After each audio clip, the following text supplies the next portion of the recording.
हिमालय के घर में विवाह की तैयारियां। श्री महादेव जी कहते हैं, मुनि श्रेष्ठ, उसके बाद गिरिराज हिमालय के नगर में संसार का आनंद वर्धन करने वाला पार्वती विवाह उत्सव प्रारंभ हो गया। महामती, भेरी, मृदंग, ढोल, तुरही तथा गोमुख की ध्वनि से भूमि और आकाश का अंतराल पूर्ण रूप से गुंजायमान हो उठा। उस समय गंधर्वगण अत्यंत हर्षित होकर गा रहे थे और अप्सराएं चित्ताकर्षक नृत्य कर रही थीं। देवताओं तथा पर्वतों की कन्याएं पार्वती का विवाह देखने के लिए पर्वताधिपति हिमालय के पुर में आ गई। मुनि श्रेष्ठ, गौरी के विवाह उत्सव में उन हिमालय ने अनेक प्रकार के वस्त्रों तथा अलंकारों आदि के द्वारा उन सभी कन्याओं को संतुष्ट किया। इस प्रकार हिमालय के पुर में मंगल विवाह उत्सव का अत्यंत सुंदर स्वरूप विद्यमान था। सुंदर गंध से युक्त वायु धीरे धीरे प्रवाहित होने लगी। उस अवसर पर सभी प्राणियों के मन में महती प्रसन्नता छा गई थी। सभी दिशाएं प्रकाश से भर गईं और सारा संसार स्वस्थ हो गया। उस समय महेश्वर के पास जाने के लिए इंद्र ने भी समस्त देवताओं, गंधर्वों और किन्नरों के साथ प्रस्थान किया।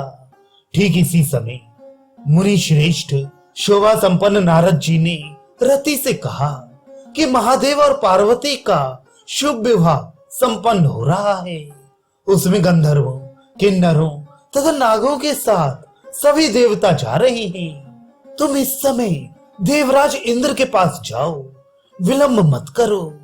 विवाह की प्रसन्नता से युक्त महेश के पास जाकर यदि वे देवता तुम्हारे पति के जीवन के लिए उनसे कहेंगे तो वे शिवजी निश्चित रूप से कामदेव को पुनः शरीर की प्राप्ति करा देंगे।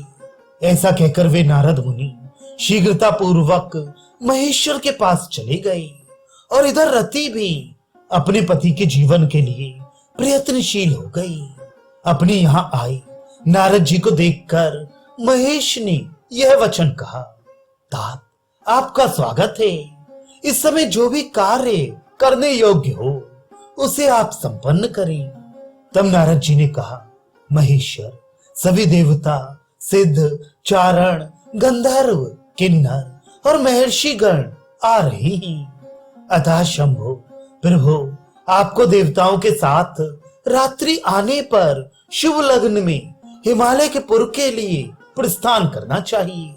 वहां महान उत्सव के साथ आपका विवाह संपन्न होगा। उसी समय सभी देवताओं, गंधर्वों और किन्नरों को साथ लिए देवराज इंद्र महेश के पास आ गए। समग्र जगत के कारण स्वरूप महादेव को प्रणाम करके उन देवताओं ने कहा, प्रभु, इस समय हमारे लिए आपका क्या आदेश है? इस पर उन्होंने कहा, मेरे इस विवाह में जो भी आप लोगों के करने योग्य हो आप लोग उसे करें। इसके बाद शिव के विवाह में महान मंगल आरंभ हो गया। देवराज इंद्र का मन प्रसन्नता से प्रफुल्लित था। शंभु के उस तपोवन में भेरी आदि बाजों की ध्वनि से सभी दसों दिशाएं गुंजित हो उठी। मुनि श्रेष्ठ, गंधर्व लोग मनोहर गान करने लगे, पुष्पों की वर्षा होने लगी और अप्सराएं नाचने लगी। मुनिवर, देवादिदेव शिव के तपोवन में वृक्षों की शाखाएं खिले हुए सुंदर पुष्प गुच्छों से झुक गईं। उस वन में हजारों कोयल और भौरे मनोहर गान करने लगे और मलयानिल बहने लगा।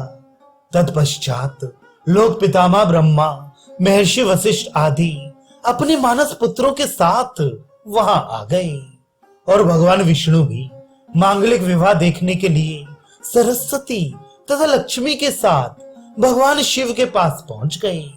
इस प्रकार आए हुए उन देवताओं को देखकर विशेष शिव का हृदय प्रफुल्लित हो गया और उनका मुख कमल प्रसन्नता से खिल उठा।